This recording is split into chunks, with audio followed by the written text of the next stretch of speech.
Parsing rules enable the ingestion and transformation of your logs, especially from Edge and WAF where there's lots of logs and they're often unstructured, into useful, accessible information that can be analyzed and queried and so on.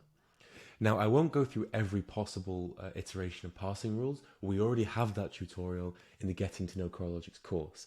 However, I will show you some examples of some cool things you can do with parsing rules with regards specifically to Edge and WAF data. The first example here is using the response status, which is typically a code, for example, 200 for OK, 500 for internal server error, and so on. And you can push that straight into severity using a JSON extract option. So the incoming field has to be a JSON field of some kind, but you can push that straight into the severity field and it will automatically work out whether that is an error use case or not, or whether that's an error status or not. Really powerful if you don't have like the word error in your log or anything like that. Another nice example is pulling the IP address out. So typically you'll have like an unstructured string, for example, Nginx access logs, which aren't in JSON format. And there'll be an IP address in the early part of that.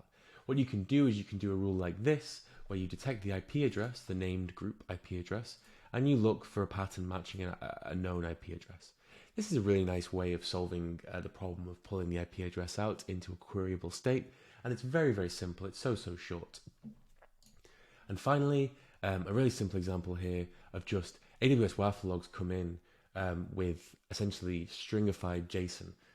Text.logrecord.body contains the stringified JSON, and all we do is just parse that and push it into the text field, which essentially replaces text log record body with the whole thing.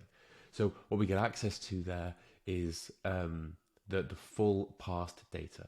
So if you're ingesting JSON data into Coralogix, it's possible it's coming through as stringified JSON, and it's really important that you remember this rule. Now, we'll talk about extensions in a later part of this video, but just to quickly point out, if you are having trouble with any of this, if you're confused about any of this, this button in the bottom right here, you'll get a response. Our current median response time is 19 seconds. You'll get an instant response from an engineer, no bots, no first line support or anything like that.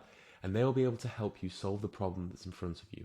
This green button isn't just for support issues, it's also to help you understand the Coralogix platform better. They are teachers as well as administrators and operators. So please check that out and make sure that you're comfortable with this. But this is the first step of your WAF and Edge journey. There are lots and lots of different ways to slice this problem. And over the course of this module, we're going to see many different ways of ingesting data, especially, and the key thing that we're going to talk about next is extensions.